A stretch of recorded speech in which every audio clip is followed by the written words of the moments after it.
La jeune fille gisait sur l'herbe mouillée sous la pluie, sa vie s'échappant de la blessure à sa poitrine. L'homme fixait le vide, réalisant que ses actions avaient conduit à la mort de celle qu'il avait juré de protéger. Penché sur le corps au milieu de la pluie, le voyageur se figea de désespoir, sentant le poids de son équipement et de son chagrin. Des larmes coulaient sur le visage de l'homme barbu. Alors qu'il réalisait que ce cauchemar se répétait pour la 99e fois, le guerrier s'assit à côté de la femme morte dans la forêt brumeuse, sa silhouette trahissant son épuisement. Après de nombreuses tentatives pour changer la fin. Se relevant avec détermination, l'homme saisit son arme, réalisant qu'il lui restait une dernière tentative pour briser le cercle. S'accrochant à cette chance insaisissable, il prépara son équipement et supplia Demi de lui faire confiance au moment crucial, les yeux brillants d'une lueur bleue, le héros jura de ne pas abandonner sa compagne et de la protéger au péril de sa vie. Se réveillant en sueur froide, le jeune homme resta figé. Son visage et sa respiration trahissaient les visions de mort. Assis dans la pénombre, le jeune homme regardait, choqué, les informations sur l'apparition soudaine de monstres dans les rues de la ville. Le monde s'était instantanément transformé en cauchemar. Tandis que les rues étaient envahies de créatures, ne laissant aucune chance aux gens de s'échapper. La fille, inquiète, entra dans la pièce et demanda à son père ce qui, dans les informations, l'avait effrayée. À ce point, la jeune fille avança dans le couloir sombre, se rappelant que leur principal objectif était désormais simplement de survivre. L'homme tenait Demi, mourante, près de lui, et la suppliait de se réveiller, terrifié à l'idée d'être laissé seul dans ce monde détruit, en regardant sa compagne silencieuse. Le héros admit que l'homme était impuissant face au chaos semé par les créatures des ténèbres. Fixant le vide, il réalisa avec le calme d'un homme condamné que leur vie avait atteint une fin tragique. À cet instant fatidique, le dernier fil du destin se rompit, plongeant le monde dans une obscurité impénétrable. Une figure divine apparut devant l'homme, dont l'éclat promettait de mettre fin à son tourment cyclique.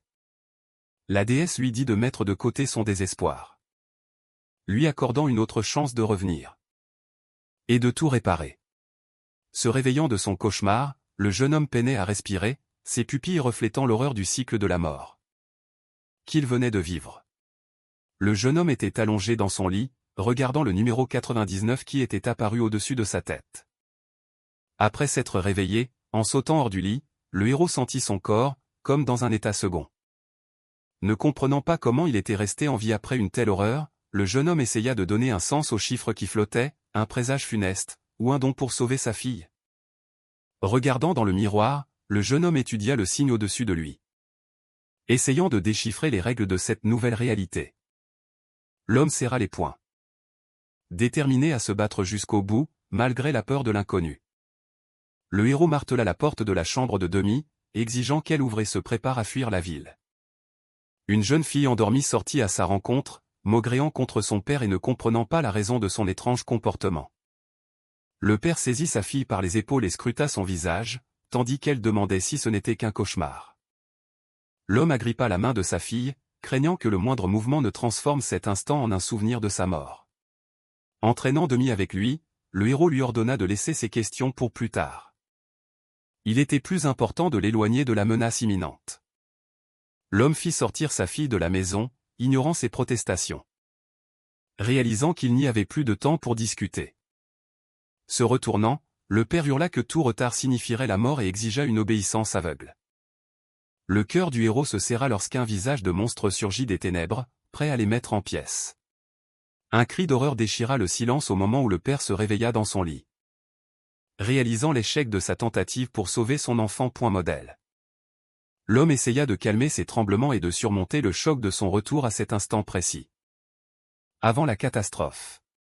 En remarquant le numéro 98, le héros réalisa avec horreur que les chances de sauver sa fille s'amenuisaient de plus en plus. Le visage du père se crispa lorsqu'il confirma que le compteur tenait un compte précis des tentatives restantes. Assis sur le lit, il comprit que la vie s'était transformée en un jeu où l'enjeu était l'avenir de son enfant. L'homme serra les poings, sentant le fardeau de la responsabilité pour chaque erreur qui le privait d'une chance de tout réparer. Le coup fracassa le crâne du monstre en 1000 morceaux. Une nouvelle bataille commençait entre un père et sa fille dans un monde de folie. Armé d'une batte au milieu des corps, le père protégeait sa fille, faisant passer sa survie avant sa propre vie, caché derrière la voiture pour échapper au monstre. L'homme comprit que pour le bien de l'enfant, il devrait devenir impitoyable. Regardant sa fille effrayée, le père se promit de faire l'impossible pour l'arracher aux griffes de la mort. Entouré de créatures, le héros tenta de les repousser, sentant ses espoirs de réussite s'évanouir. Le couteau à la main, l'homme se prépara au pire. Réalisant que seule la force pouvait sauver ceux qu'il aimait. Tout en combattant des zombies. Le père réalisa que son temps était compté, laissant de moins en moins de place à l'erreur. L'homme écrasa les crânes des monstres, déchaînant sa rage dans une bataille sans fin pour le droit d'exister. Le héros détruisit ses ennemis jusqu'à ce que le compteur approche du point critique, au-delà duquel se trouvait l'oubli. Debout au milieu des ruines, son arme ensanglantée à la main, le père contempla le carnage, réalisant le peu de temps qu'il restait. Mettant toute sa force dans chaque coup, l'homme se fraya un chemin à travers la horde, animé par l'objectif de sauver sa fille. L'homme se tenait au milieu de montagnes de cadavres, dans les lueurs du soleil couchant. Regardant avec haine la batte ensanglantée et maudissant son destin. Le regard vide, il fixait le lointain. Le père réalisa que même des milliers de tentatives pourraient être vaines dans cet enfer sans fin. Le cœur lourd, le héros tenta d'échapper au corps défiguré de sa fille, qui s'était transformée en l'une de ces créatures assoiffées de sang. Entendant derrière lui le murmure fantomatique d'un enfant implorant le salut, l'homme se figea, déchiré par une douleur insoutenable. Le monstre qui avait autrefois été son enfant eut un sourire furieux et tendit la main vers lui. Anéantissant le dernier espoir de miracle de son père. Dans un ultime effort, le père serra fort sa fille infectée dans ses bras. Décidant que c'était la seule façon de lui montrer son affection tardive. Plaçant un pistolet sur sa tempe tout en étreignant sa fille. L'homme considéra que leur mort commune était le seul moyen de mettre fin à leur souffrance. Il ferma les yeux, écrasé par un chagrin insupportable. Et laissa une larme couler sur son visage, se préparant à appuyer sur la détente pour mettre fin à ce cycle. Les yeux de l'homme s'ouvrirent brusquement et il sentit une trace humide sur sa joue. Il comprit avec un frisson que la mort n'avait pas été une libération. Le père, épuisé, était allongé sur le lit. Fixant le plafond dans un désespoir silencieux, réalisant que son enfer avait recommencé. Se redressant sur son lit dans la lumière de l'aube, le père réalisa que le destin l'avait ramené au point de départ de ce cauchemar. Une larme solitaire coula sur sa joue alors qu'il ressentait, avec une douleur au cœur, tout le poids de son terrible fardeau. Remarquant le comportement étrange de son père, sa fille, réveillée, lui demanda les raisons d'un réveil si matinal et effrayant. La jeune fille entra dans la pièce et, avec une anxiété ensommeillée, demanda pourquoi il faisait du bruit au milieu de la nuit et ce qui l'avait autant bouleversé. Lui, serrait fermement son équipement. L'homme regarda sombrement sa fille, se préparant à protéger sa vie à n'importe quel prix dans ce nouveau cycle. Choquée par la transformation soudaine de son père. La jeune fille se figea, hébétée. Ne reconnaissant pas son père en cet homme si sévère. La regardant avec un mélange de tendresse et de rage contenue, le héros se jura que cette fois, il ne laisserait pas la tragédie se reproduire. Sa main tremblait, mue par l'impulsion de toucher sa fille, de s'assurer qu'elle était bien là, en sécurité. L'homme serra frénétiquement l'enfant dans ses bras, y mettant tout son désespoir. Et son timide espoir de salut dans cette étreinte. Fermant les yeux, submergé par l'émotion. Le père pria silencieusement le ciel pour que cette rencontre ne soit pas leur dernier moment de chaleur. Le père regarda sa fille avec une tendresse sévère. Et fit le vœu inviolable de tout mettre en œuvre pour la sauver, serrant fort l'enfant contre lui dans le silence de la nuit. L'homme promit de survivre et de la protéger. Quel que soit le nombre de tentatives nécessaires, le héros lui murmura des mots de réconfort, y mettant tout son amour et sa détermination à surmonter tous les obstacles sur leur chemin. Plongeant son regard dans les yeux de sa fille, le père implora désespérément sa confiance absolue. Espérant qu'ensemble, ils pourraient déjouer la mort.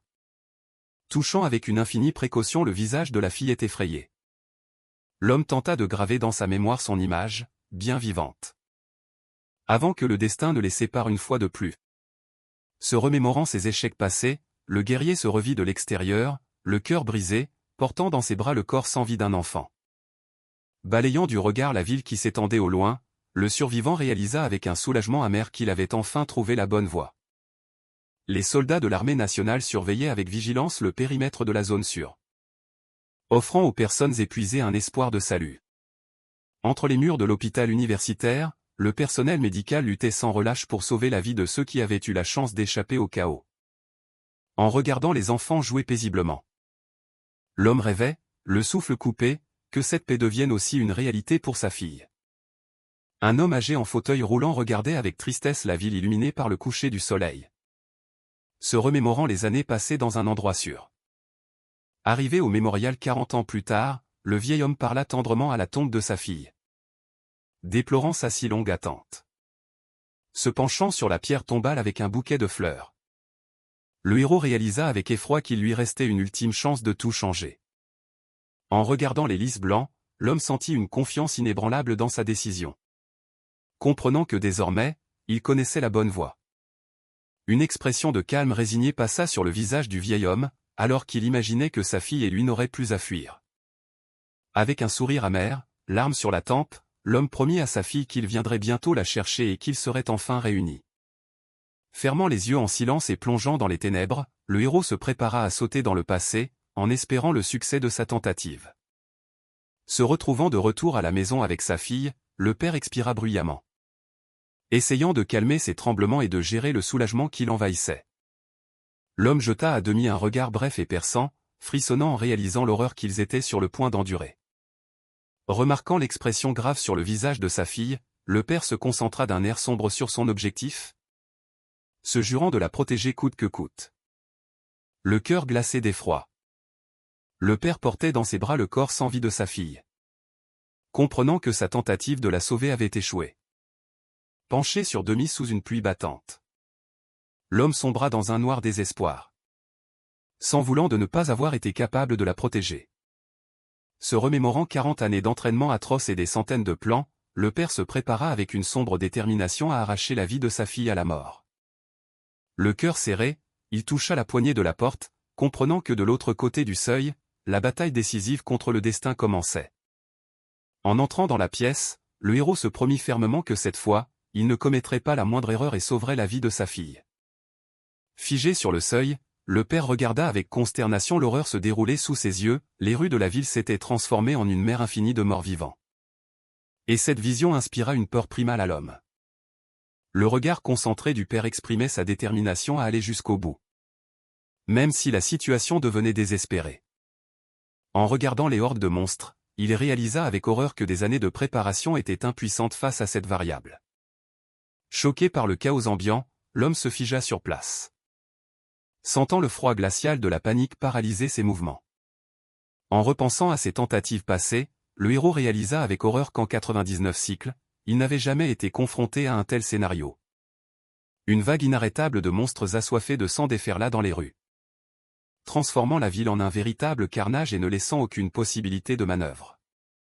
Les visages déformés des créatures, emplis d'une soif démente de chair, envahissaient tout l'espace, instillant dans le cœur du père une peur glaçante pour sa fille. Piégé sur le seuil, l'homme réalisa avec désespoir que sa seule certitude s'avérait être un mensonge.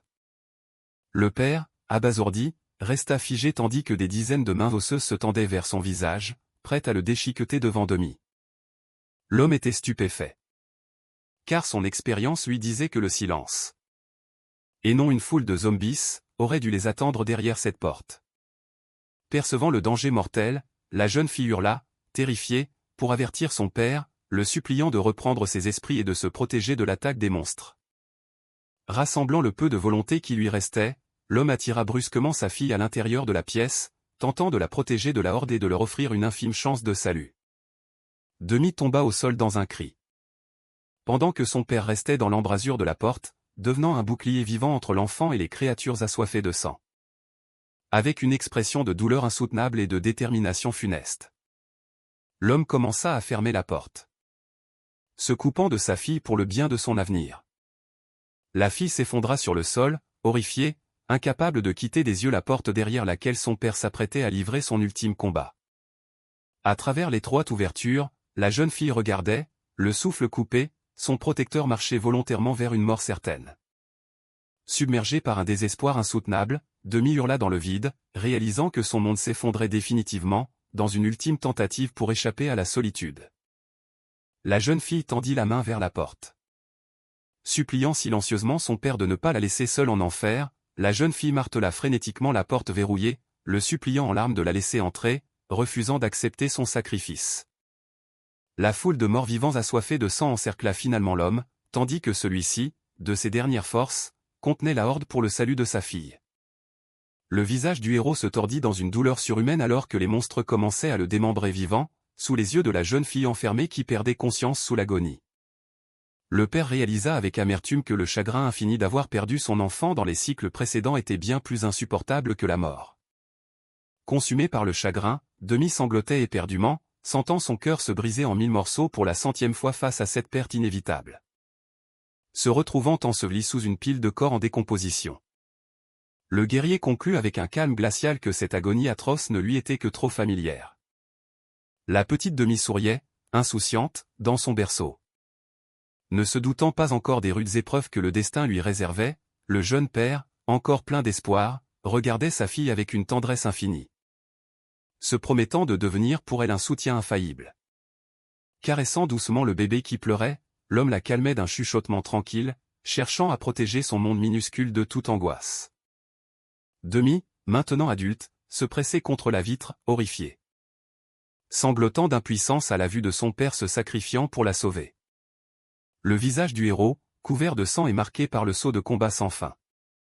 Prise dans les griffes des monstres, la jeune fille frémit en réalisant la futilité de leur combat, se demandant si cette mort serait, enfin, la dernière. Rassemblant les derniers fragments de sa volonté dans un sursaut de puissance, le guerrier anéantit les ennemis l'encerclant, refusant d'admettre la défaite dans ce cycle infini. Écrasé sous le poids de dizaines de cadavres de morts-vivants. L'homme continuait de se débattre, grinçant des dents de rage. Le héros se jura intérieurement qu'il ne mourrait pas ici, même s'il devait revenir du néant 1000 fois. Tourmenté par les monstres. Le père poussa un cri de douleur et de rage, affirmant que sa propre souffrance importait peu tant que le cœur de sa fille battait. Dans un accès de frénésie, le héros hurla que même après sa propre mort, il se devait de trouver un moyen de sauver sa fille d'un terrible destin. Entouré par les corps de ses ennemis abattus.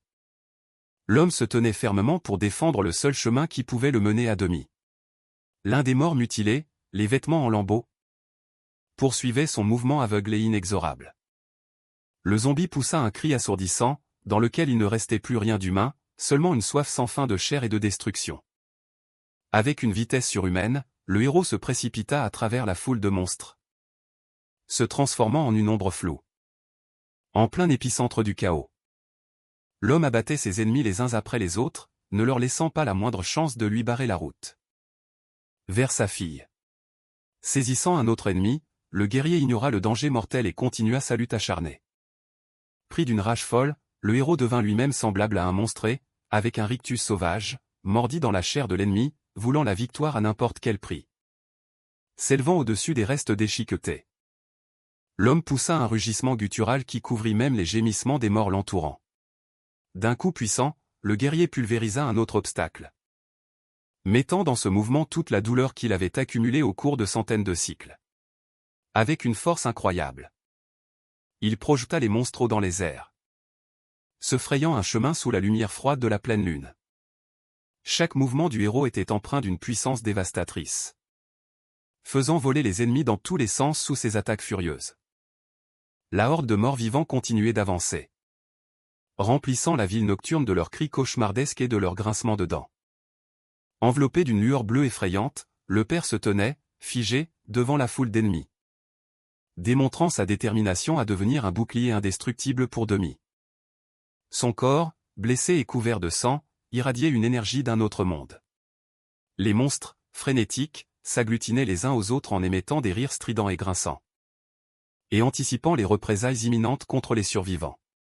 À cet instant, Demi, épuisé par la peur et les larmes, se serrait contre la porte, complètement seul, espérant un miracle. Soudain, la serrure cliqua. Et une lumière aveuglante jaillit à travers une fissure étroite dans la pièce sombre, apportant un salut longtemps attendu. La jeune fille leva les yeux, avec incrédulité et un timide espoir, incapable de croire que le cauchemar pouvait enfin prendre fin. Le père qui apparut sur le seuil, son apparence inspirant à la fois l'horreur et l'admiration, encouragea doucement sa fille à oublier toutes ses inquiétudes. Le père épuisé, son visage figé dans un masque de détermination. Jura de protéger sa fille jusqu'à la toute fin, sans se soucier des morts qui l'entouraient. Le héros examina ses cicatrices et se tourna anxieusement vers Demi, voulant s'assurer que la jeune fille n'avait pas été blessée durant la récente escarmouche. Un silence oppressant règne sur le quartier assombri de Mapo, à Séoul, laissant présager d'autres horreurs à venir dans la ville ravagée par le chaos.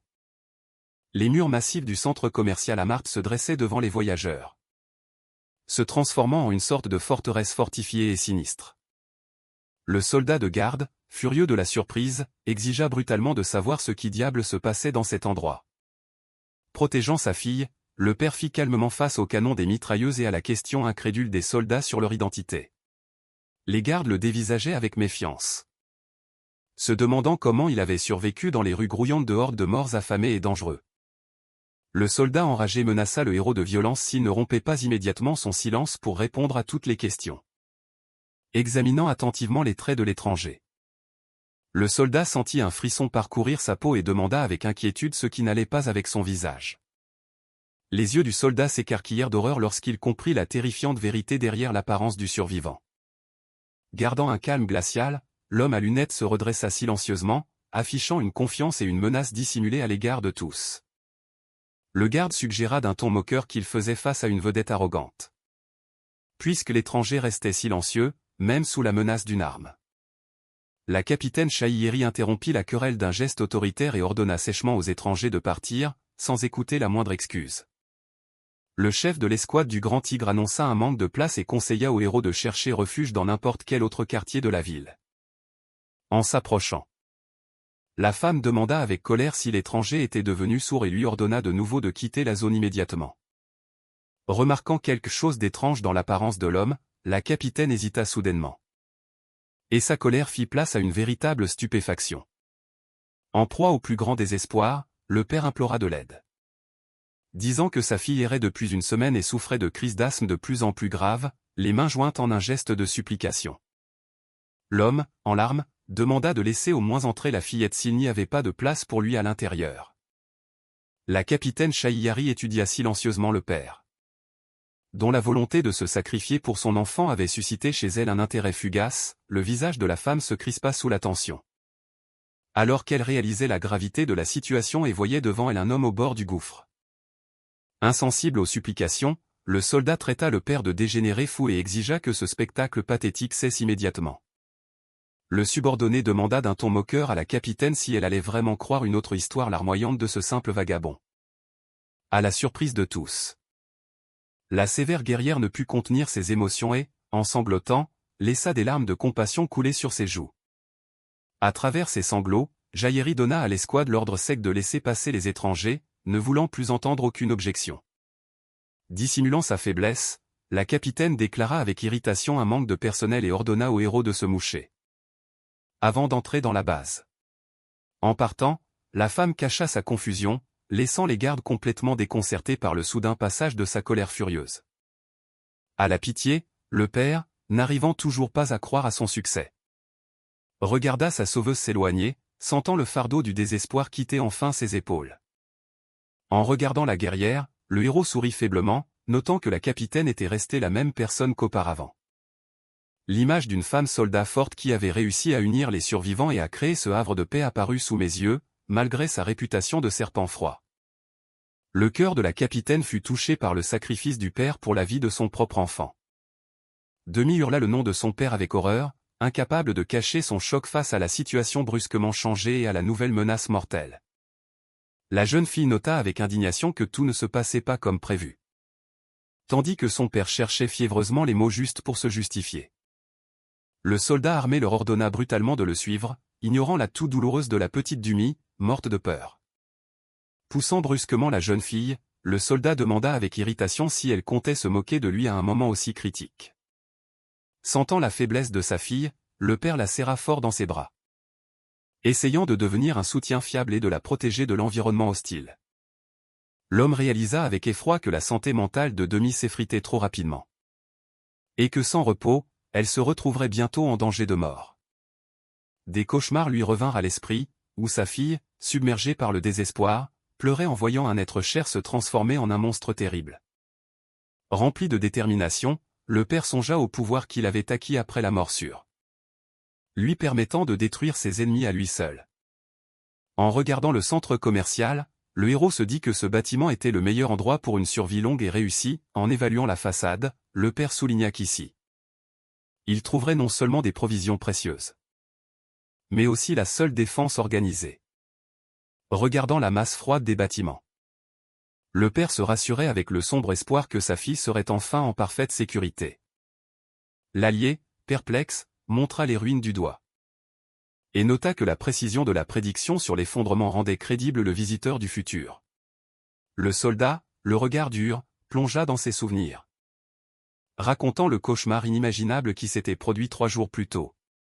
Le combattant, concentré, maintenait un feu nourri sur les monstres, essayant de contenir l'avancée de l'immense et furieuse horde.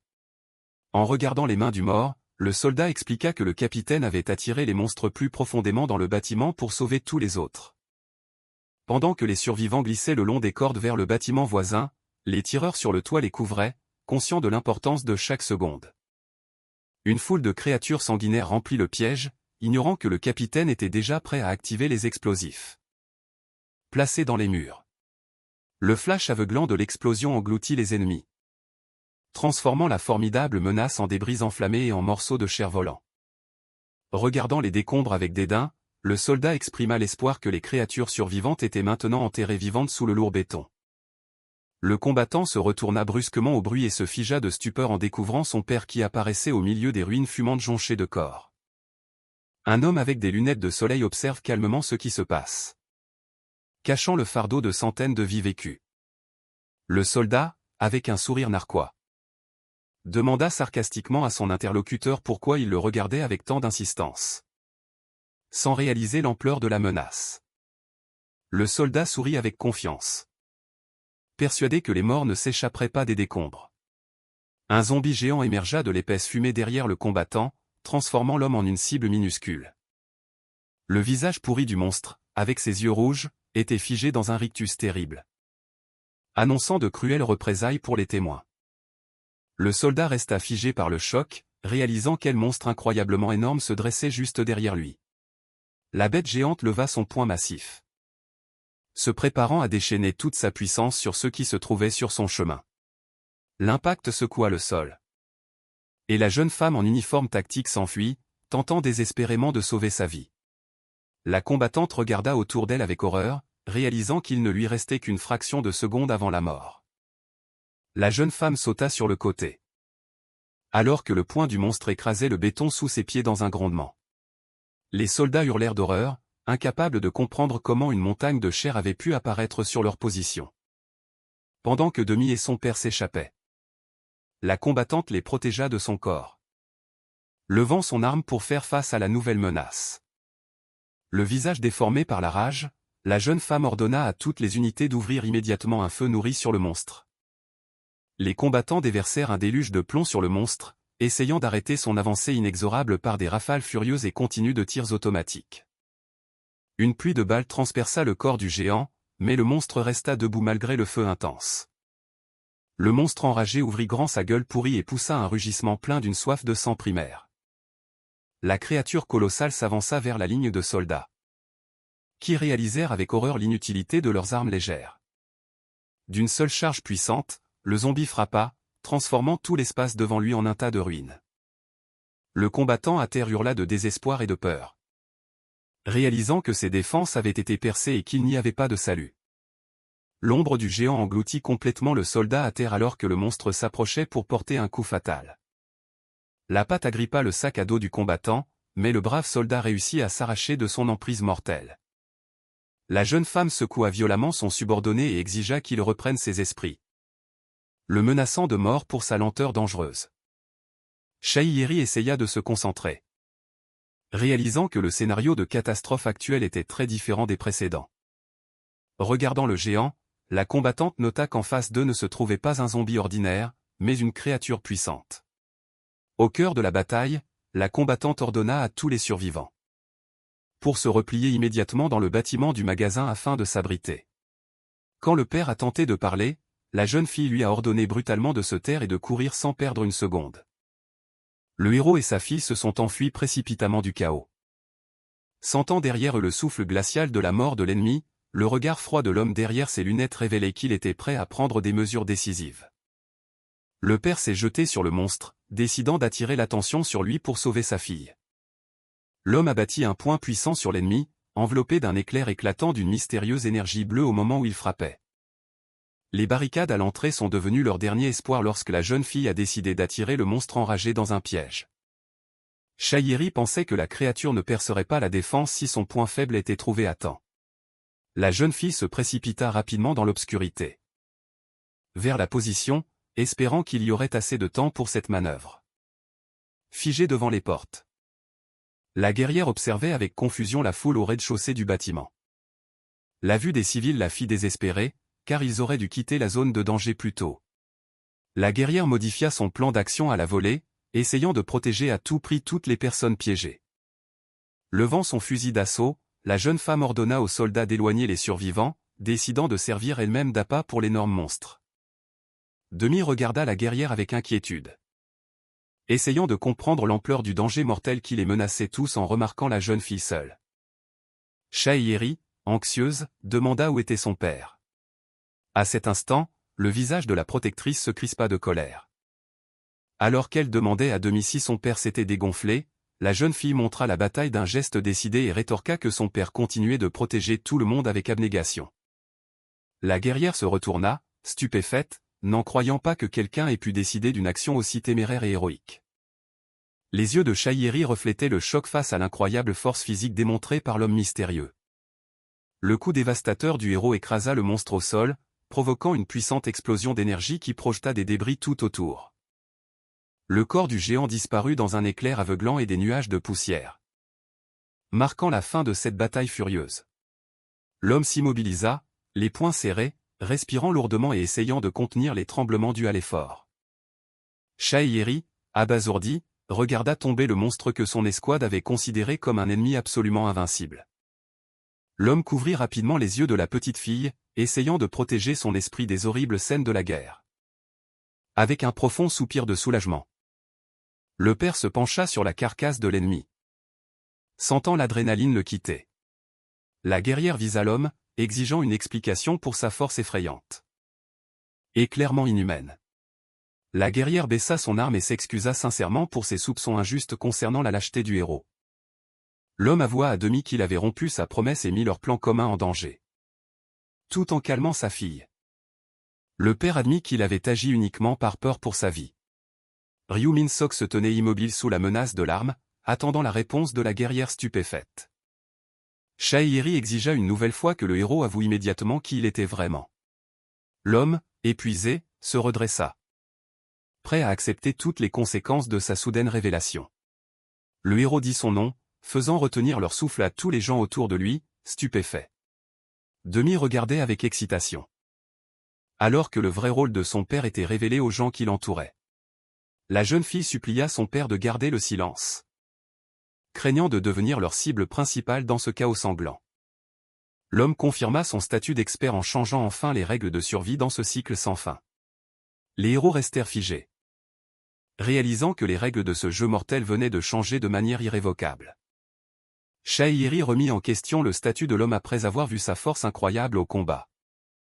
Ryumin Siyok expliqua qu'il avait étudié les habitudes et les vulnérabilités des monstres depuis le début de la rébellion. L'homme exprima sa joie face à cette aide et proposa à la guerrière de coopérer à l'avenir. La guerrière rit, reconnaissant la clarté de la situation, malgré la suspicion qui demeurait dans son regard. La jeune femme attrapa le héros par le col, exigeant qu'il élimine tout mensonge ou ambiguïté. Chahiri ordonna à demi de garder le silence jusqu'à ce que ces importantes négociations soient terminées. La guerrière fit remarquer que le héros avait vaincu le monstre par balle à main nue. La guerrière remarqua une lueur écarlate dans les yeux de l'homme, rappelant le regard des monstres sanguinaires eux-mêmes.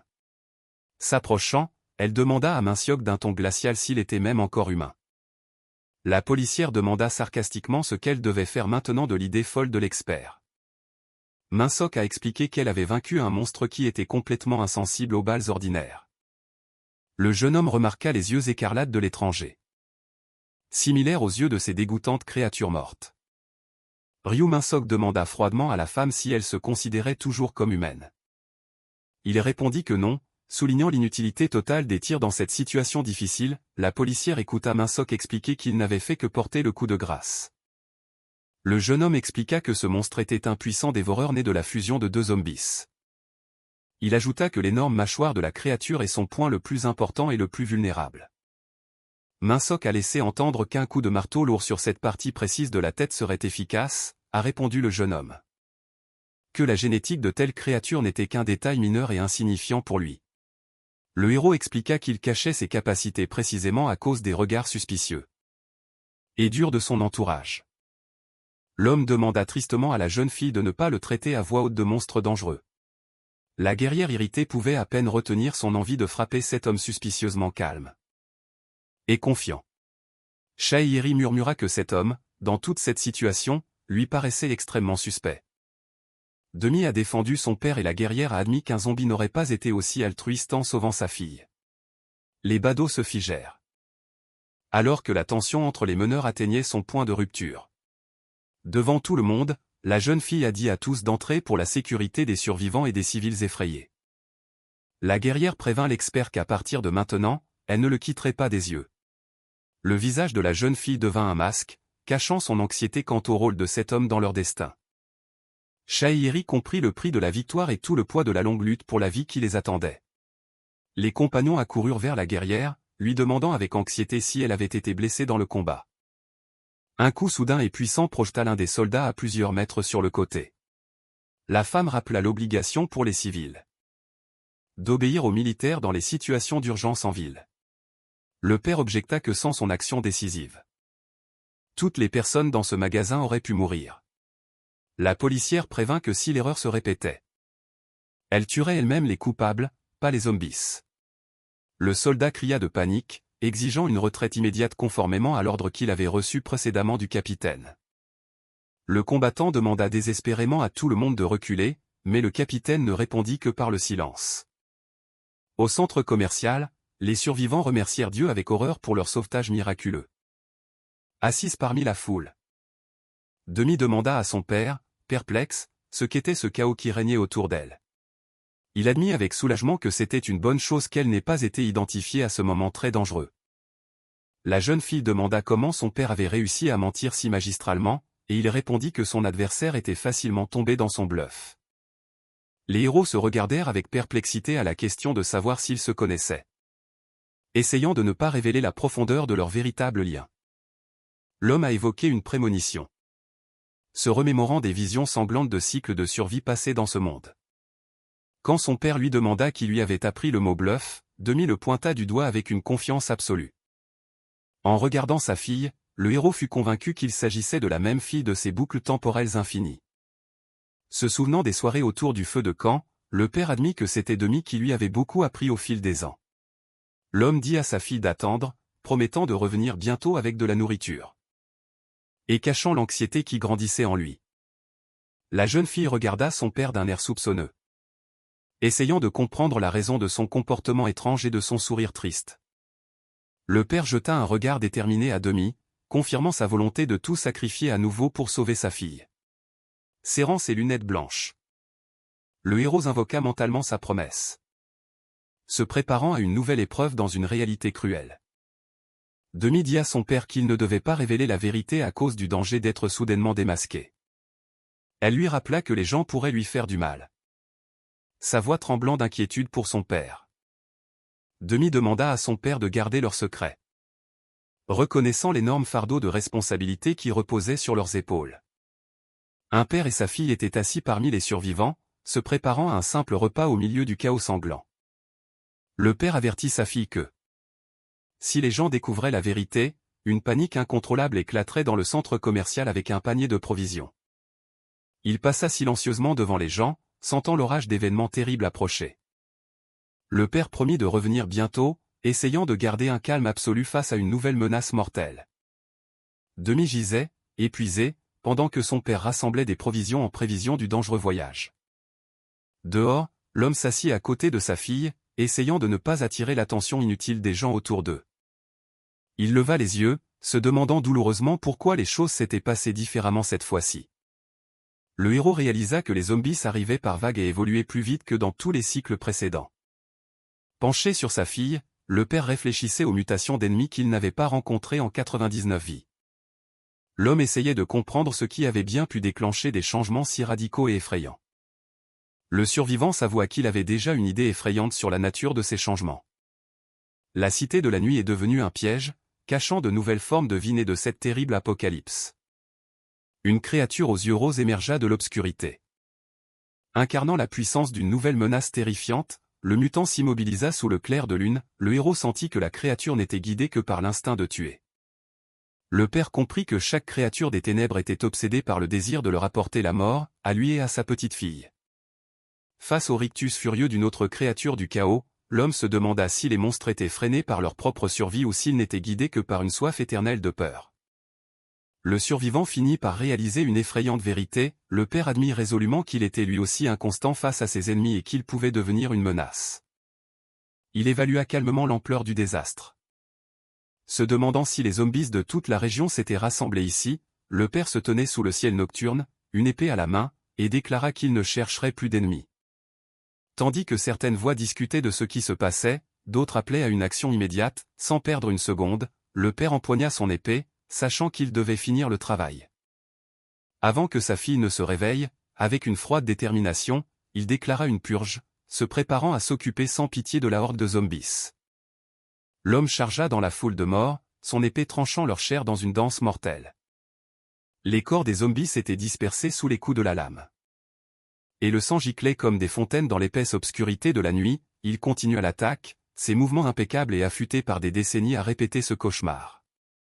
Le père de Demi plongea son épée dans les monstres avec une vitesse incroyable, restant impassible au milieu du carnage sanglant. Le héros serra le poing avec haine, y concentrant la rage accumulée au cours de centaines de cycles de bataille. Dans un éclair d'énergie, le père déchaîna un coup qui fit trembler la terre de sa puissance et de sa détermination. Faisant face à une armée de mutants à plusieurs bras. L'homme se prépara au combat sous la lueur pâle de la lune froide. Depuis les flammes violettes, des monstres le fixaient, leurs yeux n'exprimant qu'une soif primaire de meurtre. Et de destruction, le guerrier frappa de ses haches et une puissante vague dispersa instantanément les monstres dans différentes directions. Prenant une posture défensive au milieu des éclairs, le héros se prépara à attaquer, défiant le destin lui-même dans la forêt.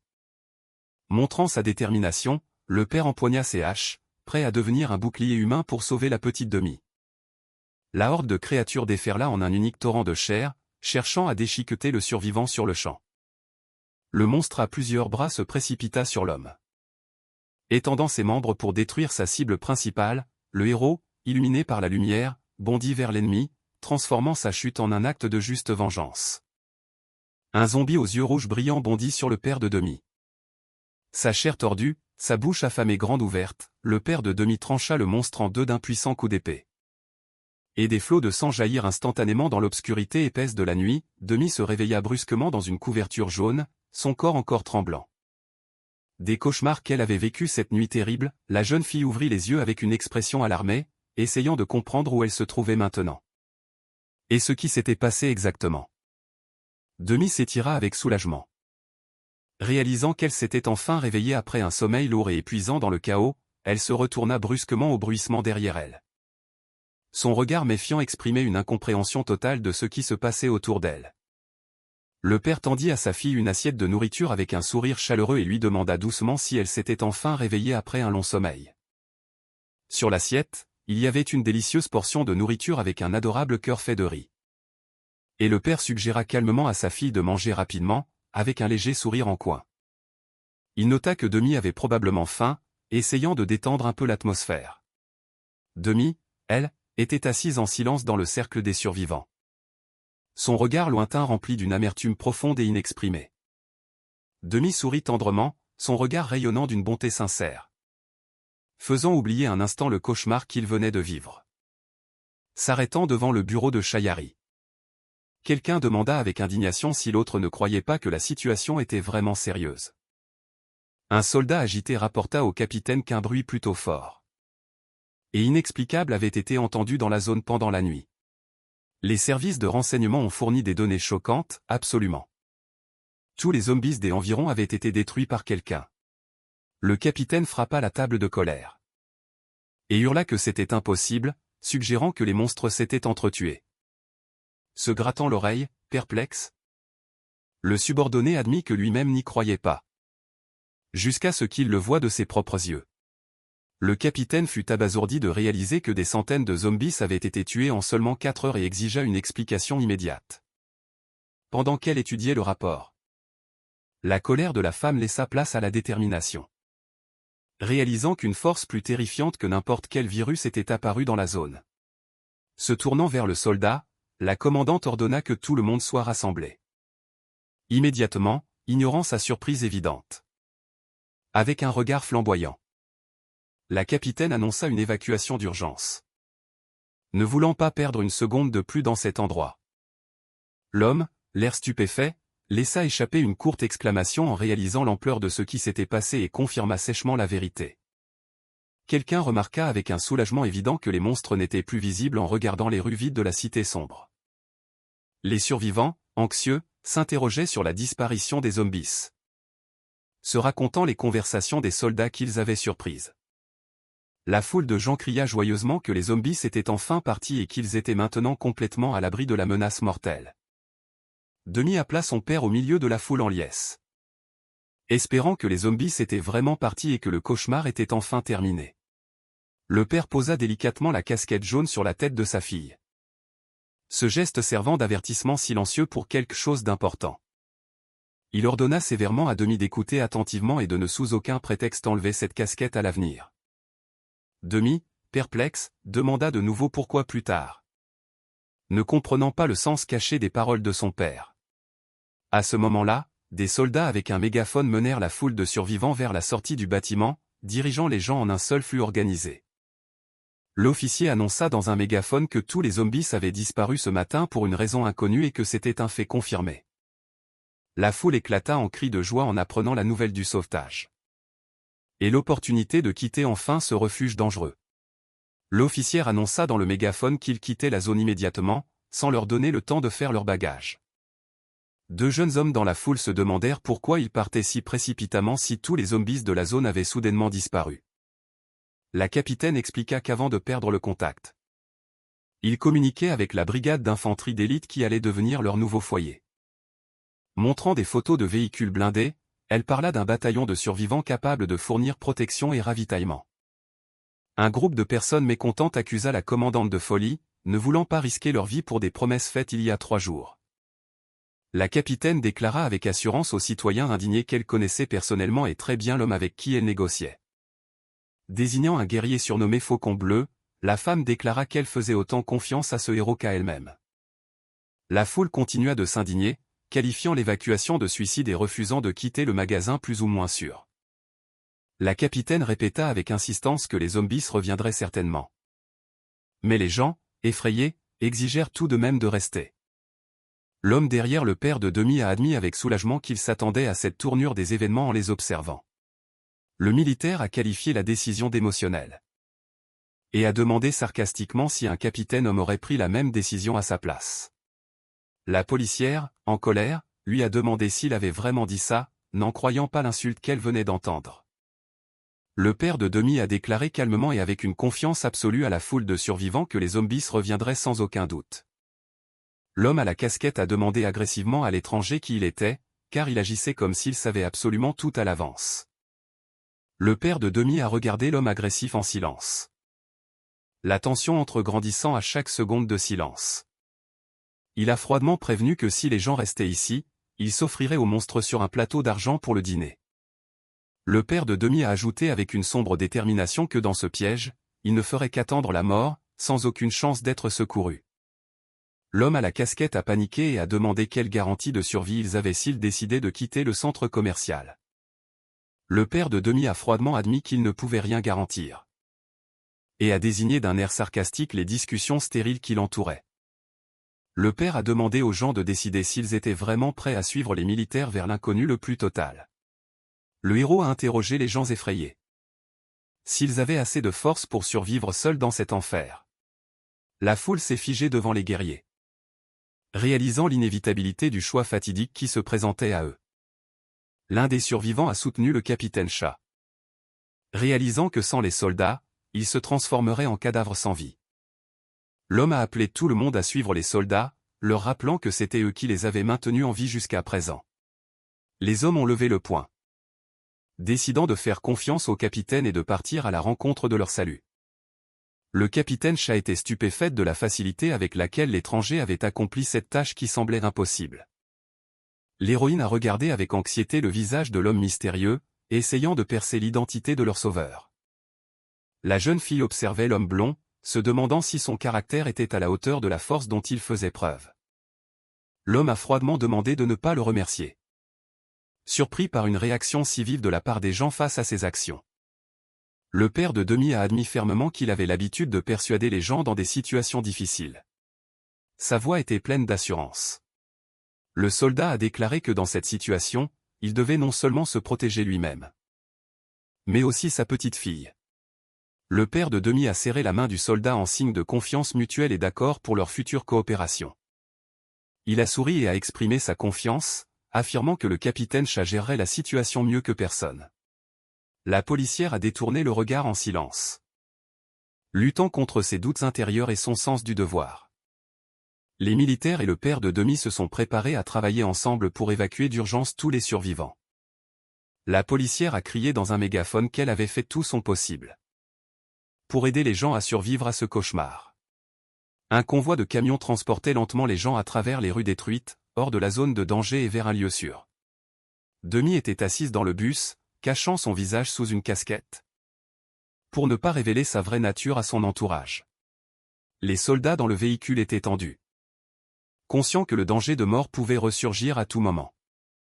Le capitaine Chat menait la colonne à travers les ruines, surveillant les ruelles sombres potentiellement dangereuses. Alors qu'il passait devant les panneaux, les gens ont poussé un soupir de soulagement, espérant le succès de cette manœuvre risquée. La femme a noté l'étrangeté de ce retour vers le fleuve et a ordonné au chauffeur de rester vigilant. L'héroïne a dit d'un air sombre que tout ce qu'ils avaient vécu jusqu'à présent n'était que le début de leur véritable épreuve. Le capitaine a appelé anxieusement le sergent Shine, dont le regard trahissait la conscience d'une nouvelle menace mortelle venant de derrière les ruines. Les morts se sont déversés sur la route, encerclant rapidement le convoi de personnes effrayées. Les monstres affamés se sont rués à l'attaque, essayant d'atteindre ceux qui conservaient encore une étincelle de vie en eux. Le capitaine Chat a donné l'ordre, dirigeant les civils et leur groupe d'escorte vers la droite, pendant que les combattants gardaient leur position. Tout le monde se souvenait que l'ouïe des zombies était plus fine que leur vue et que le moindre bruit serait une condamnation à mort. Entendant le tintement métallique, la horde de monstres s'est instantanément ruée vers le son à la recherche d'une nouvelle proie. La colonne a filé sur la route et quelqu'un a crié que le plan avait fonctionné. Et les zombies les avaient en effet suivis. Le capitaine Chat leur ordonna de garder leur distance pour que les morts ne les attrapent pas. Le vrombissement du moteur étouffant les paroles. Le soldat ajouta qu'il y avait trop de poursuivants, et qu'il rattraperait très vite le convoi de camions. Le capitaine Chat ordonna à la colonne de se diriger d'urgence vers le pont Soxin, car il y avait trop d'ennemis. D'en haut, on apercevait un pont massif et une traversée sur ponton remplie d'une foule de gens effrayés. Le capitaine Chat murmura que ce ne serait plus très long, et que bientôt, ce cauchemar prendrait enfin fin pour tout le monde. Elle réalisa avec désespoir que les zombies pourchasseraient les vivants sans arrêt ni répit. Le camion qui transportait les soldats accéléra brusquement, tandis qu'un des soldats criait l'ordre d'agir immédiatement. Le pont de ponton se balançait sous la foule, alors que les survivants paniqués tentaient de passer sur l'autre rive. Le zombie rugit et chargea, son corps se déplaçant à une vitesse fulgurante vers les soldats sur le pont. Un poids lourd percuta une foule de morts, dispersant leurs corps et maculant l'asphalte de sang. D'en haut, on voyait un pont détruit où la panique poussait gens et zombies tout droit dans les eaux froides de la rivière. Les ombres des morts erraient parmi les ruines, transformant la ville jadis vivante en un cimetière nocturne et silencieux. Poussant un cri sauvage, le monstre se précipita en avant, prêt à déchiqueter quiconque se dresserait sur son chemin. Il devint évident que les ennemis étaient vulnérables de dos, ce qui donnait une chance aux combattants pour mettre fin à la bataille avec succès. Le héros ordonna de mettre le rouleau compresseur en marche, exigeant de ses camarades qu'ils avancent à toute vitesse.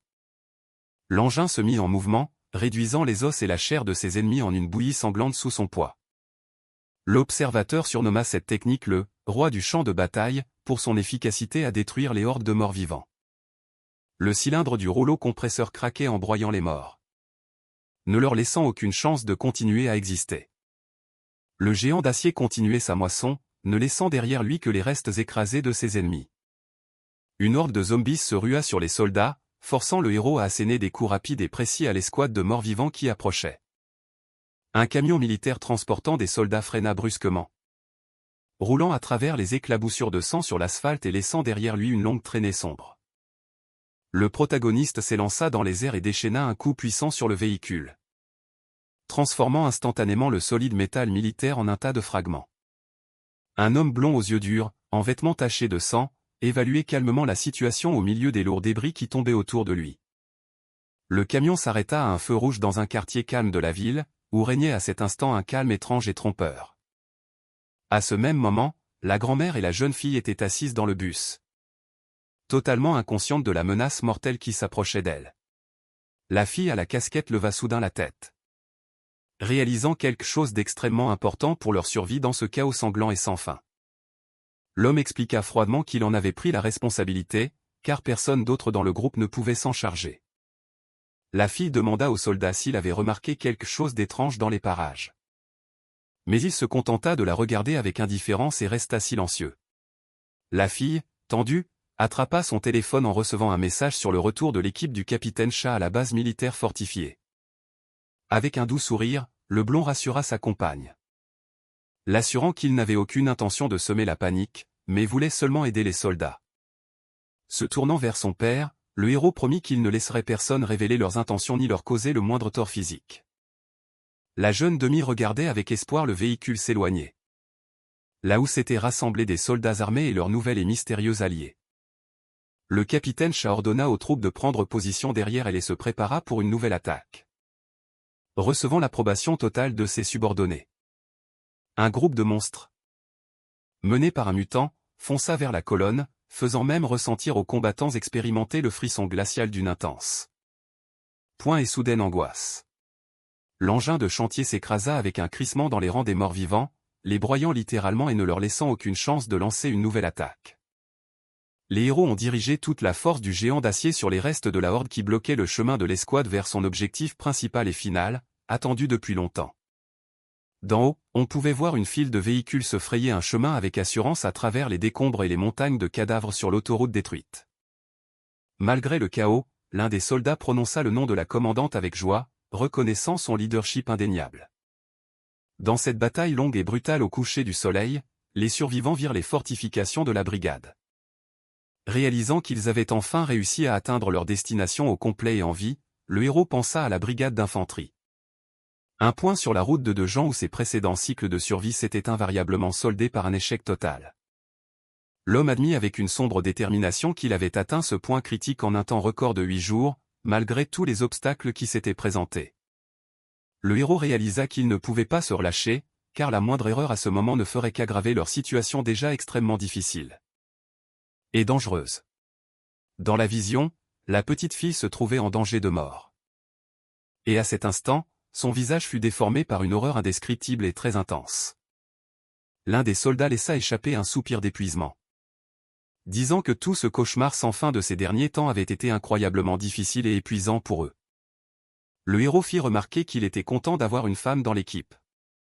Ce à quoi elle répondit froidement qu'elles étaient, en fin de compte, leur seule sauveuse. Le soldat demanda à l'homme blond s'il avait déjà travaillé dans le bâtiment. Ce à quoi il répondit qu'il avait simplement appris à survivre. Quand il en sut trop, le héros exprima son soulagement et sa joie d'avoir pu atteindre l'endroit désiré, complètement sain et sauf. L'homme demanda à la femme avec un sourire ce qu'elle avait dit exactement. Et elle demanda sèchement s'il avait réussi à tout entendre dans le bruit.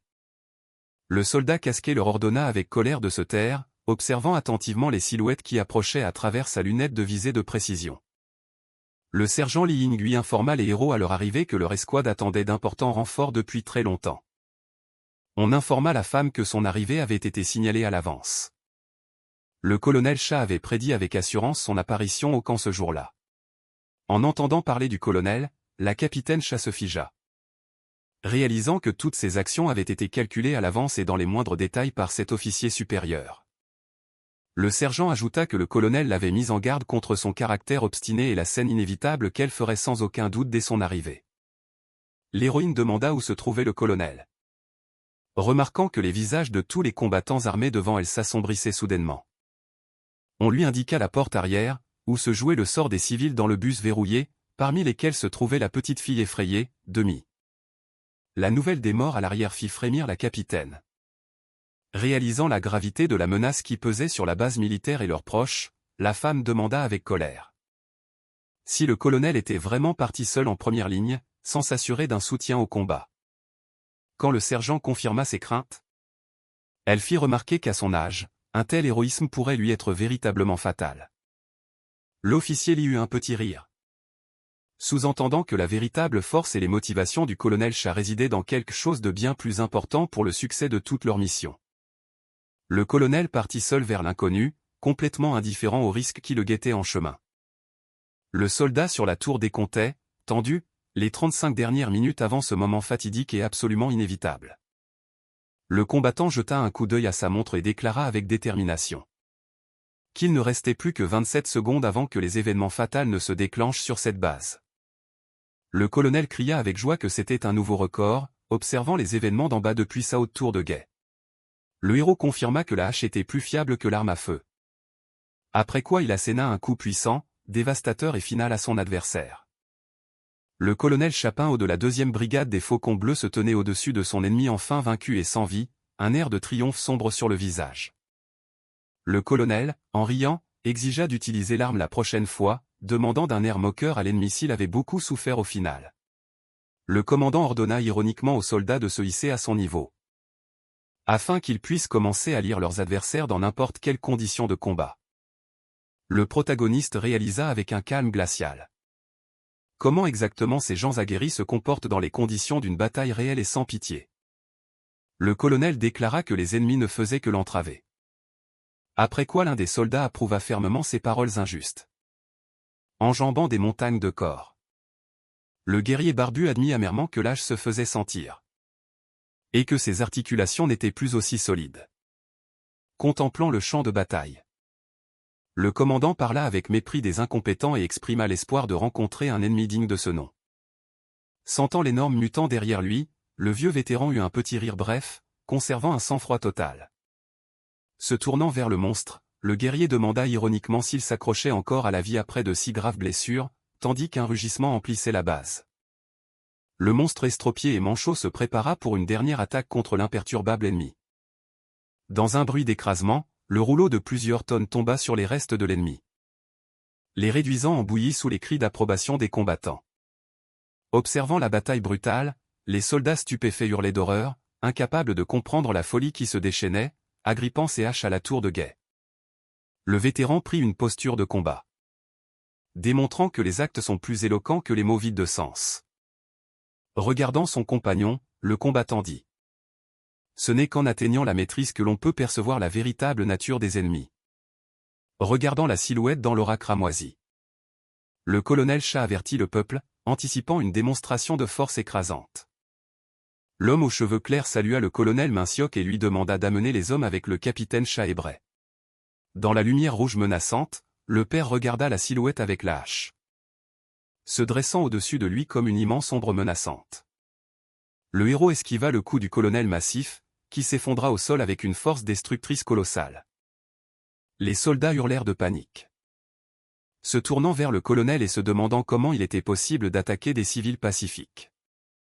Le soldat abasourdi se figea sous le choc, ne comprenant pas l'essence de ce qui se passait et se contentant de redemander, confus.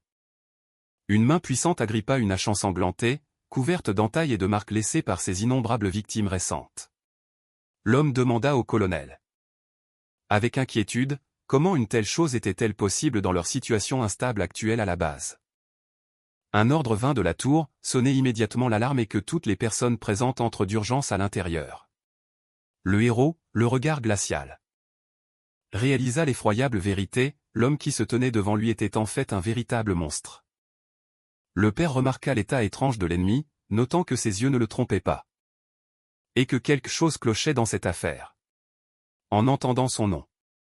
Le colonel Chapin se figea, le visage déformé, ne cachant absolument pas sa profonde anxiété. Face à face, le colonel et l'étranger échangèrent un regard alors qu'un morceau d'arme passait en volant. Ayant appris l'intention de l'invité de rester, le colonel l'observa avec intérêt. Désireux de tester leurs forces respectives au combat.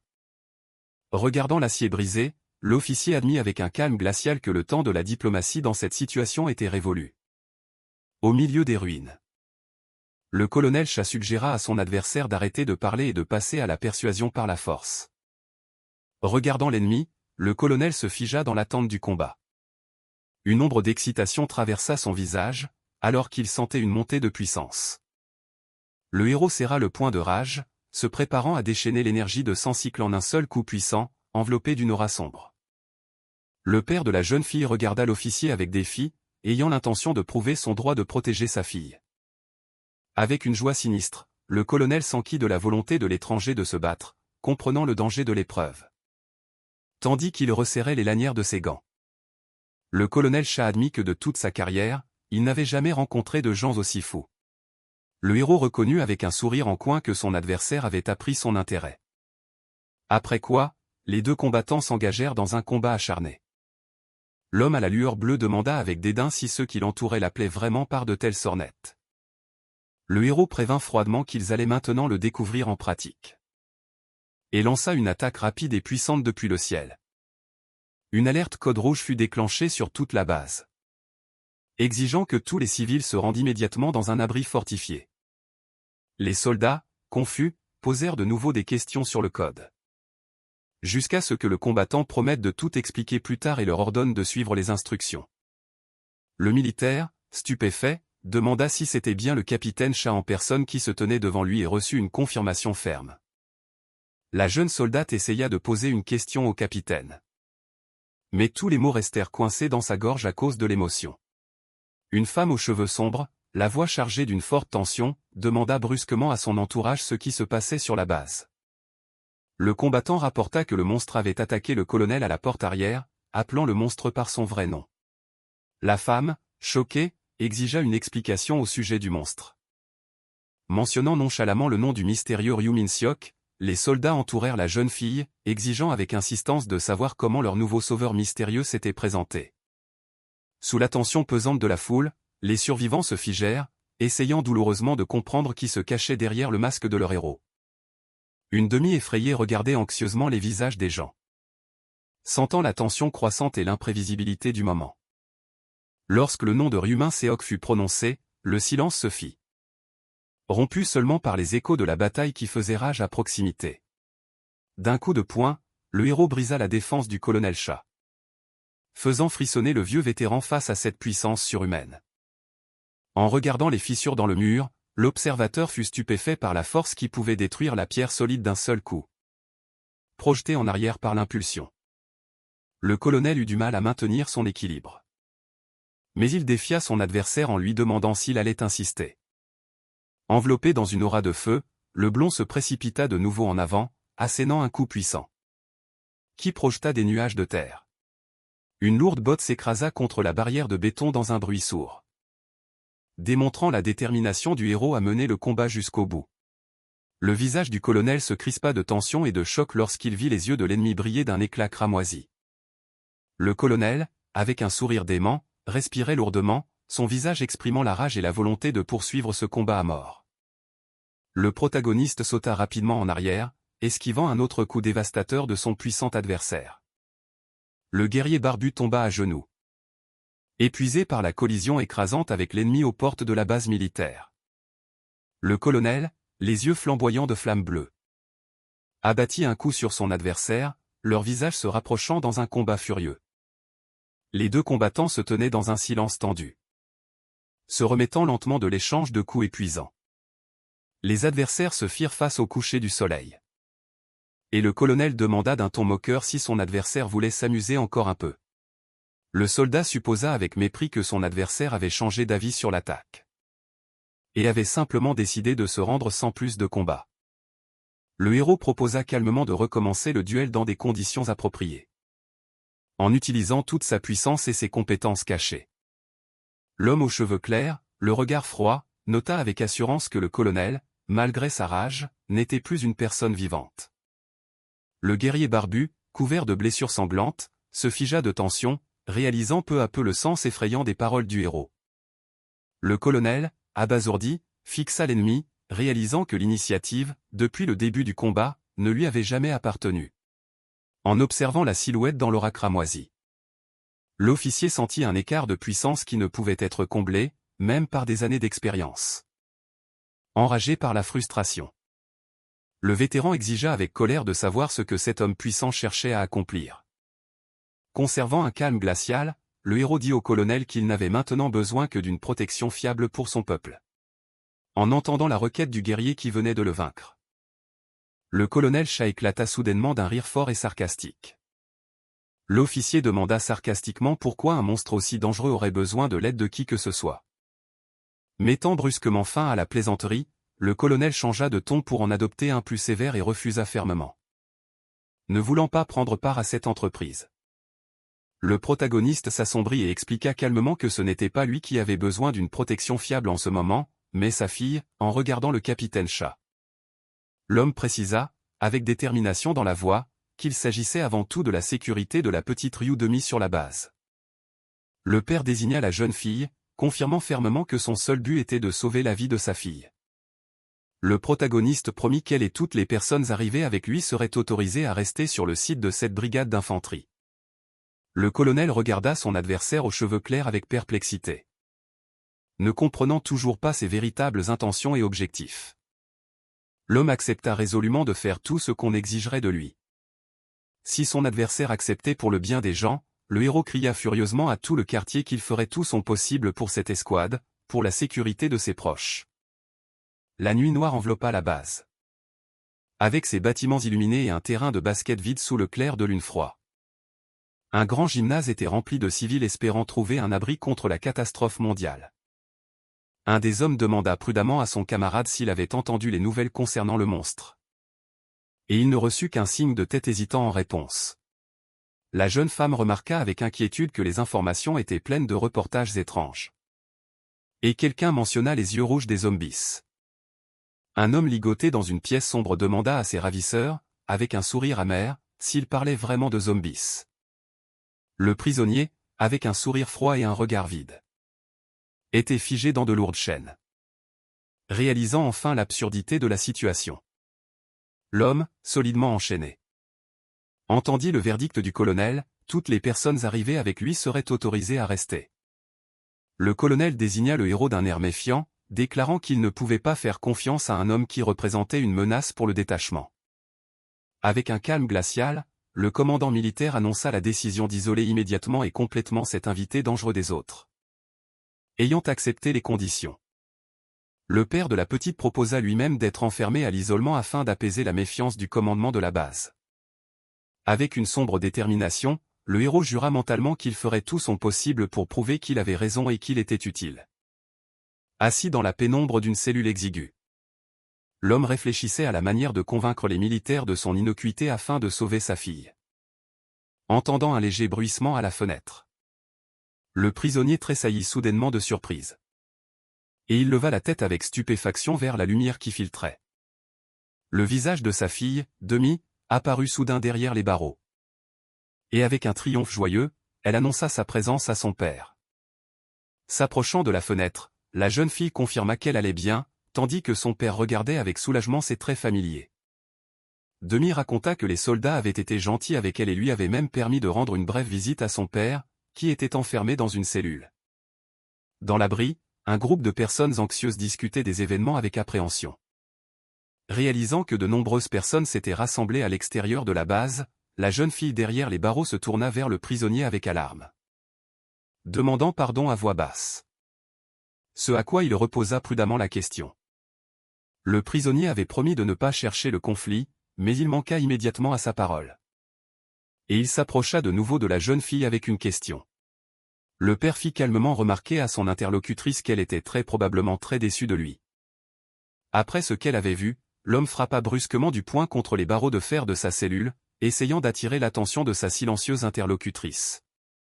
Le prisonnier admit amèrement que S'il n'avait pas été son père, ses gens et elle-même auraient difficilement été en sécurité. Le prisonnier ajouta avec un sourire sinistre qu'ils auraient été sortis de là de toute façon, peu importe ce que disaient les autres. L'homme au regard lourd et fatigué dit simplement qu'il la croyait sincèrement, malgré les différends qui étaient apparus. La jeune fille s'exclama joyeusement qu'il était temps de partir. Et prévint que l'appel allait bientôt commencer, et qu'elle ne pouvait pas être en retard. La femme aux cheveux sombres, avec un léger sourire, souhaita bonne nuit au prisonnier et se dirigea rapidement vers la sortie. Avec un doux sourire, le père souhaita tendrement à demi une bonne nuit de sommeil. Essayant de transmettre un peu de paix à travers les barreaux. Après avoir dit au revoir, la jeune fille s'éloigna rapidement des murs du bloc pénitentiaire, en espérant que la séparation ne durerait pas longtemps. Regardant devant elle avec une timide lueur d'espoir. La jeune demi sourit faiblement à l'idée de son sauvetage imminent. Enchaîné dans une cellule exiguë, l'homme regardait sa fille avec des yeux chaleureux. Cachant son angoisse douloureuse derrière un masque de quiétude. Un instant, le visage de la jeune fille s'assombrit sous le coup d'une amère prise de conscience. Mais elle se ressaisit aussitôt. Faisant un pas brusque sur le côté, la jeune héroïne quitta la cour. Sentant son âme s'alourdir. Une unique goutte de pluie tomba du ciel nocturne et se dissolut dans une flaque avec un léger clapotis, incapable de supporter ses émotions écrasantes. Demi fondit en larmes, essuyant ses pleurs avec sa manche et essayant en vain d'étouffer ses sanglots. Laissé complètement seul et enchaîné. Le père baissa la tête, abattu, plongé dans de sombres pensées sur l'avenir. Le regard perdu dans le vide, l'homme remplaça sa douceur par une sévère détermination.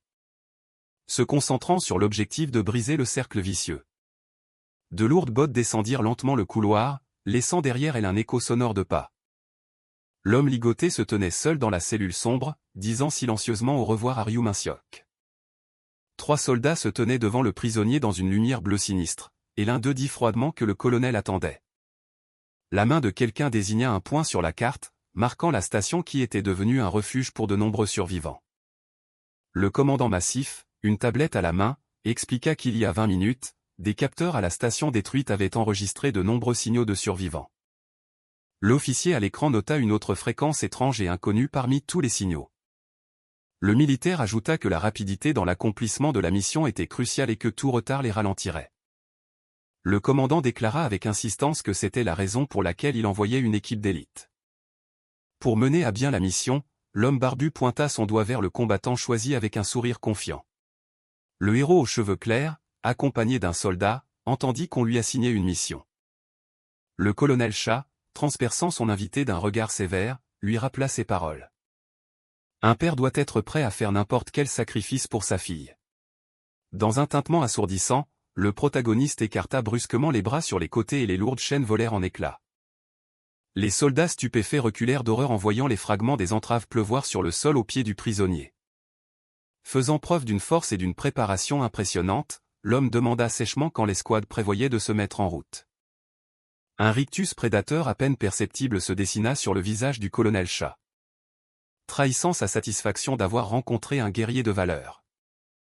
L'un des yeux de l'officier brilla d'un bleu effrayant alors qu'il confirmait avec enthousiasme être prêt à commencer la tâche immédiatement. Enveloppé dans des ombres ténébreuses, le héros annonça officiellement le début de l'opération de sauvetage, les yeux brûlants d'une flamme furieuse. Une pleine lune froide se leva sur les ruines silencieuses de la métropole déchue. Jetant une lumière spectrale sur le chemin de ceux qui osaient défier la mort. Au milieu des restes tordus des bâtiments et des décombres. Un silence nocturne oppressant régnait. Annonçant le début d'une nouvelle étape dangereuse. Un petit enfant en grenouillère, les yeux grands ouverts, appela timidement son père dans l'abri sombre. Les gens chuchotaient à voix basse. Tentant d'apaiser les pleurs du bébé dans le silence tendu, la jeune mère paniquée essayait de consoler son enfant. Et l'homme à proximité remarqua avec irritation que le bébé faisait beaucoup de bruit. Le père de famille ajouta avec mécontentement que le bébé hurlait si fort que cela devenait insupportable et irritait ceux qui l'entouraient. La femme plus âgée lui rappela d'un ton réprobateur que ce n'était qu'un enfant et qu'il ne pouvait pas se comporter autrement. Le petit garçon observait la scène, les yeux écarquillés et les poings serrés. Le père prononça le nom de l'enfant avec mécontentement, essayant de calmer la situation. Ce à quoi la mère répondit avec inquiétude. Une jeune femme avec un bébé dans les bras, se tenait crispée contre le mur dans un coin sombre de l'abri. Une mère et son enfant étaient assis seuls dans l'ombre.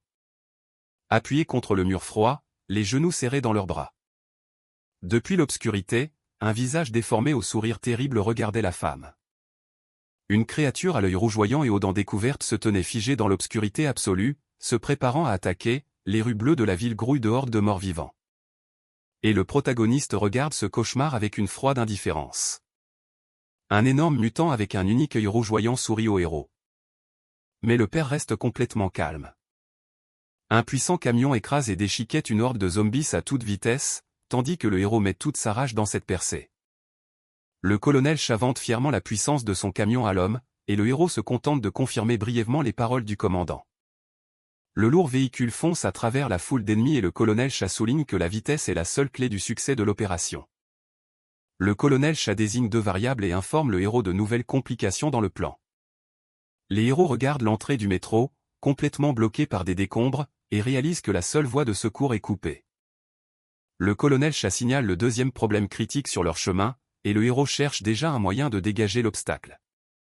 Pointant l'écran de la tablette, le colonel Chat parle avec colère d'ennemis cachés. Un écran lumineux montre que des créatures inconnues se trouvent dans l'espace confiné avec les survivants. Et l'homme comprend que les gens sont dans un piège mortel. Le colonel Chat exige une action immédiate. Sachant que tout retard anéantira tout le monde dans le secteur. Le protagoniste étudie les données sur une tablette, essayant d'anticiper les menaces et de trouver les failles de la stratégie. L'écran montre les mines. La seule route sûre, de l'avis du colonel, pour une entrée discrète, le commandant propose un plan d'évasion par les tunnels. Ignorant la dangereuse mutation du virus qui sommeille en leur sein, le colonel exige la confirmation qu'ils sont prêts. Leur rappelant leur devoir de sauver chaque survivant à tout prix, le héros reste calme et interrompt brusquement l'enthousiasme du commandant d'un seul refus, bref et ferme. Le père prédit l'échec de la mission. Réalisant que les anciennes méthodes ne fonctionnent plus dans ces nouvelles conditions. Le colonel, choqué, tente de justifier son plan. Ne comprenant pas les raisons de la certitude de son partenaire quant à l'échec, le commandant est déconcerté tandis que le héros se souvient de ses erreurs passées, qui ont toujours mené à la même fin. Le père note que malgré l'expérience du colonel, le nombre de personnes sauvées lors des cycles précédents était minime, le héros réalise que lors de tentatives de sauvetage similaires dans les cycles antérieurs, il n'y avait toujours aucun survivant. Des dizaines de personnes sont suspendues au plafond dans des cocons, transformés par le prédateur en réserve de provisions vivantes. La vue de multiples corps dans la toile laisse les témoins perplexes quant au monstrueux créateur de ce repère. La jeune fille reprend ses esprits et, sous le choc, essaie de comprendre comment elle a atterri dans cet endroit terrible. Et où sont ses amis? Suspendue la tête en bas, elle scrute l'obscurité avec horreur, réalisant son impuissance parmi les captifs. Elle appelle Dayan. Sans se rendre compte que dans l'antre du monstre, le moindre bruit pourrait lui coûter la vie, la captive hurle d'horreur. Et tente en vain de s'échapper des fils collants et résistants de la toile, au sol, des gens se précipitent vers Dayan qui est tombée. Pour savoir si elle est en sécurité et si elle peut marcher, l'homme regarde Dayan avec confusion tandis qu'un autre captif exige d'être libéré des entraves de l'araignée. Le chaos règne dans l'antre. Des gens cherchent leurs proches, inconscients de la menace mortelle qui pèse sur eux. Le prisonnier est exaspéré par la lenteur de ceux qui l'entourent. Et exige qu'on le sorte immédiatement de ce piège. Une vieille femme aux yeux écarlates, dont les mouvements n'ont rien d'humain, rampe silencieusement au plafond en direction des gens. Le prisonnier, hébété, observe l'approche de l'étrange vieille femme, dont le comportement lui paraît effrayant. Une femme au visage dément demande la raison de leur visite. Et ses yeux trahissent un monstre affamé. Le mutant bondit soudain sur l'homme et lui mord la tête, éclaboussant la pièce de sang. Les témoins oculaires exigent que le massacre cesse. Mais le monstre n'entend plus ni les mots, ni les appels à l'aide. Un corps ensanglanté s'effondre sur le sol, devant un groupe de personnes choquées par la brutalité de la scène. L'homme assassiné se transforme instantanément en zombie et se relève lentement, son regard mortel fixé sur les vivants. Certains sont pétrifiés tandis que d'autres, horrifiés, regardent leur ancien voisin muté. Le prisonnier, hystérique, pointe du doigt le mort-vivant et hurle à l'apparition d'un zombie. Un chaos sanglant éclate dans la station. Les gens s'enfuient tandis que les morts-vivants poursuivent leur chasse. Les gens ne comprennent pas d'où viennent les zombies et tentent de se sauver en courant vers la sortie sans se retourner. La jeune fille court dans tous les sens, cherchant une issue. mais découvre que tous les passages sont complètement bloqués par des toiles d'araignée. En regardant dans l'obscurité, la captive réalise qu'un cauchemar est sur le point de commencer. Sous la forme d'un monstre terrible et invincible, les survivants se précipitent entre les colonnes, essayant d'échapper à leurs poursuivants. Pendant qu'une immense toile d'araignée se balance au-dessus de la jeune fille se fige de confusion devant les escaliers. Sentant la peur paralyser ses mouvements. D'en haut, on crie que le passage est bloqué, les gens sont pris au piège, encerclés. Seuls avec des monstres affamés. Le père, furieux, ordonne à son fils de se dépêcher pour ne pas être pris dans le piège mortel de la station. Le garçon crie à son père pour le prévenir du danger, voyant un ennemi approcher par derrière, ce qu'il n'avait pas remarqué. Des cris et des bruits de lutte résonnent depuis les profondeurs de la station. Marquant le début de la fin pour tous ceux qui sont piégés à l'intérieur. La jeune fille dévale les escaliers sombres, espérant arriver à temps pour aider son ami Dayan. Chacune de ses marches dans l'escalier est accompagnée d'un murmure.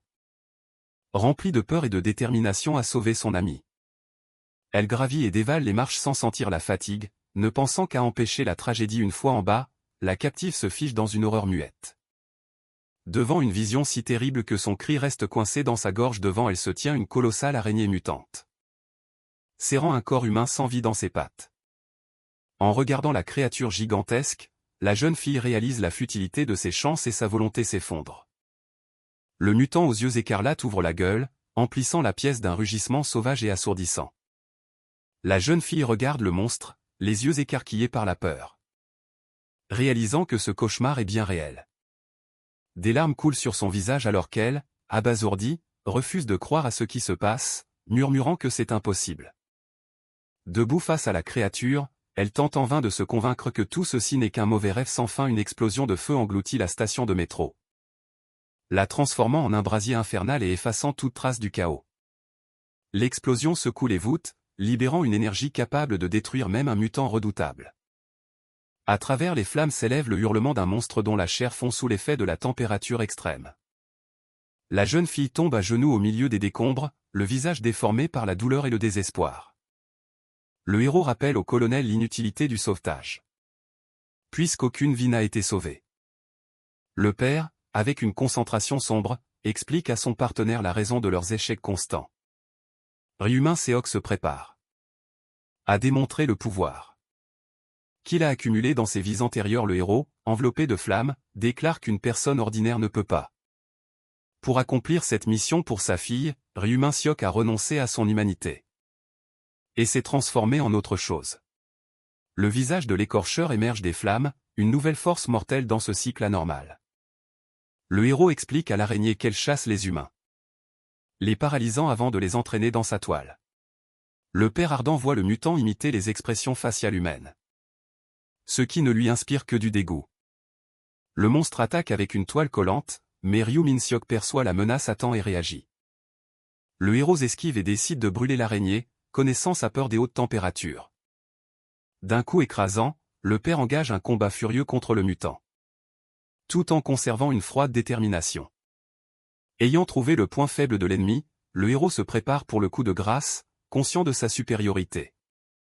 Dans un cercle de feu, l'estocade du héros déchire la chair de l'araignée, prouvant la détermination du père à sauver sa fille à n'importe quel prix. Le mutant hurle de douleur, incapable de résister à la force de l'homme. Le héros arme son attaque finale. Et son regard ne laisse aucun doute, le sort du monstre est scellé. Ryumin Seok déclare qu'il achèvera la créature d'un seul coup, en utilisant toute son énergie accumulée. Le héros ordonne à la femme qui s'enfuit de s'arrêter. Dans le couloir en flammes, la mère désemparée hurle à l'homme de ne pas oser toucher sa fille. Un homme évalue la menace. Et se prépare à un combat à mort contre un ennemi flamboyant. L'air tremble sous le rugissement inhumain de la gueule du monstre, hérissé d'aiguilles. Le combattant bondit. Et projette la créature en flammes d'un coup de pied surpuissant pour gagner du temps. De désespoir, la femme s'effondre à genoux, tendant les mains en priant pour un salut miraculeux. Son visage est ravagé par l'horreur. Et son regard trahit son esprit qui refuse d'accepter ce qui se passe. Le héros atterrit sur le sol. Alors que la masse imposante du monstre l'approche par la gauche, l'homme peine à garder l'équilibre dans la fournaise. Mais par un pur effort de volonté, il fait face au danger. Le géant de feu le surplombe. Mais le père, protégeant la vie d'autrui, ne montre aucune crainte. Le héros poursuit le combat au cœur des flammes, manœuvrant avec agilité et assénant de lourds coups aux mutants. S'élevant au centre d'un tourbillon de feu, l'homme trouve la force de porter une attaque décisive. Le héros est déterminé à remporter ce cycle anormal pour l'avenir de sa fille. L'image de sa fille apparaît dans son esprit, lui rappelant sa foi inébranlable en lui. Entendant la voix de sa fille, le héros déchaîne toute sa puissance sur le mutant avec une énergie renouvelée. Le coup puissant du héros est capable de pulvériser n'importe quelle engeance du virus. Le père fracasse le monstre contre le sol en béton, et de profondes fissures se propagent à travers toute la station. Le mutant pousse un cri d'agonie, incapable de résister à la puissance de l'homme qui a changé son destin. Fixant la gueule de l'ennemi, le héros a la froide intention de l'achever. Et de sauver les survivants. Un coup de poing fait éclater la tête de l'éventreur, confirmant le statut de l'homme en tant que plus fort. Un coup écrasant à la mâchoire provoque une gerbe de sang, marquant un tournant décisif dans le combat. Le monstre perd son apparence menaçante et pleurniche pitoyablement, tel un enfant effrayé appelant sa mère. L'homme piétine son ennemi au sol, interrompant ses supplications et lui signifiant froidement son erreur. Le visage de la créature est tordu par la douleur. Et ses yeux expriment une terreur animale face à la puissance de l'homme. L'énorme carcasse sanglante s'effondre aux pieds du vainqueur, incapable de résister. Le mutant s'étouffe dans son propre sang, émettant des sons rauques de sa gorge fracassée. Écrasant la tête de l'ennemi sous sa botte, le héros qualifie avec mépris le son de la créature de cri au milieu des flammes. L'homme prédit que désormais, d'autres sons s'échapperont de la gueule du monstre. Se penchant sur l'ennemi, le héros lui promet que désormais, il ne poussera que des cris de douleur. La créature pousse un hurlement d'agonie qui résonne à travers le couloir en flammes. Le héros porte le coup de grâce, y déversant toute sa fureur. Et ne laissant aucun répit à l'ennemi, les morts se pressaient contre la vitre de l'ascenseur dans un rugissement affamé. Provoquant une horreur indescriptible chez les survivants, un groupe d'hommes tenait désespérément les lourdes portes, essayant de contenir l'assaut de la horde de morts qui avançait. Les gens comprennent que si la barrière s'effondre et que les créatures percent, ce sera leur fin inévitable. L'un des hommes remarqua le silence étrange des zombies. Mais son camarade interrompit brusquement et sèchement ses pensées. L'homme se figea, le visage déformé par le choc, pressentant l'approche d'un nouveau danger grave. À l'assaut des morts s'ajouta la menace du feu, et la pièce commença rapidement à se remplir d'une fumée âcre et suffocante. L'homme à la cravate devint hystérique, hurlant qu'il n'y avait aucune issue et qu'ils étaient tous condamnés à une mort rapide. L'homme arrêta celui qui paniquait et interpella avec espoir le chef du groupe, l'appelant père et attendant ses ordres. L'homme à la casquette demanda avec irritation à celui qui paniquait s'il sentait des changements étranges dans l'air. La pression sur la porte disparut. Et les survivants supposèrent timidement que les monstres à l'extérieur avaient cessé de bouger. Les portes métalliques volèrent en éclats sous l'impact, projetant les gens en arrière dans une vague puissante et détruisant la ligne de défense. Les survivants hurlent que la défense est percée, suppliant père d'être extrêmement prudent face à la nouvelle menace. Le visage du survivant se crispa de confusion alors qu'il essayait de comprendre qui exactement avait émergé des nuages de poussière. Le groupe de rescapés fixait avec stupeur la silhouette en face d'eux, n'arrivant pas à croire que c'était leur véritable sauveur. Une opération nocturne de grande envergure à la station de métro devint une lueur d'espoir pour ceux qui étaient piégés. Le soldat des forces spéciales se retourna brusquement en entendant un bruit étrange dans les ruines, se préparant à toute éventualité. Le chef d'escouade observait le déroulement réussi de cette folle mission de sauvetage avec un sourire prédateur. À l'aube, les résultats furent annoncés. 37 personnes furent sauvées du piège mortel de la station de métro. Les soldats avaient peine à croire qu'ils avaient pu évacuer autant de monde de ce donjon isolé. L'officier se figea, perplexe, incapable d'expliquer rationnellement ce qu'il voyait dans les sombres cachots. Une femme remit un enfant au sauveteur, dont la survie au milieu des zombies tenait du miracle. L'enfant dans le cocon brillant sourit sereinement, devenant un symbole d'espoir dans cet enfer sanglant. Demi regardait son père avec un mélange de fierté et de stupeur, reconnaissant en lui le grand et puissant sauveur. La foule l'acclamait, et la jeune fille était stupéfaite que son père ait pu accomplir l'impossible à lui seul.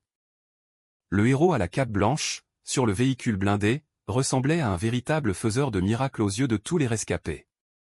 Les officiers étaient ravis du succès de la mission, admettant que le résultat avait dépassé toutes leurs prédictions les plus audacieuses. Le commandant éclata de rire et annonça que le héros avait réussi l'épreuve et prouvé sa force. Le père se tenait silencieusement à l'écart, considérant ce triomphe comme le simple accomplissement de son devoir. Celui de protéger sa famille. Demi s'avança vers son père, sentant la tension du cauchemar sans fin enfin s'apaiser. Le héros regarda sa fille avec un sourire fatigué, laissant enfin tomber le masque du guerrier impitoyable.